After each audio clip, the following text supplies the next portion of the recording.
Verify అని అడిగారు, ఇక్కడ ఇచ్చారు. వెరిఫై అడగకుండా ఎలా అడుగుతారంటే ఇలా ఇచ్చేసి ఫైండ్ ఐదర్ దిస్ అంటారు, లేదా బోత్ ఇచ్చారు అంటే షో దట్ అని అడుగుతారు. ఓకేనా?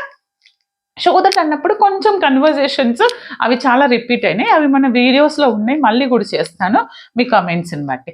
ఇక్కడ నేను ఫస్ట్ నీకేం తెలియదబ్బా, యూలర్స్ ఇచ్చిండ్రు, నువ్వు వెరిఫై చేయాలి. వెరిఫై చేయాలంటే సింపుల్గా ఏం చేయాలంటే ఇప్పుడు దీన్ని పైకి తీసుకెళ్ళి ఇలా రాశాను, right? Now check LHS part, result must be equal to RHS అవ్వాలి, అప్పుడు హెన్స్ ఇట్ ఈస్ వెరిఫైడ్ అంటాం, అంతే కదమ్మా. సరే, ఇక్కడ బేసిక్ డిఫరెన్షియేషనే చేస్తా ఈ రెండిట్లో.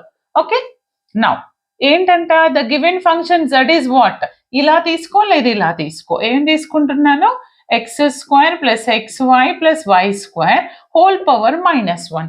Is it homogeneous or not? Yes, it is homogeneous. Why? Because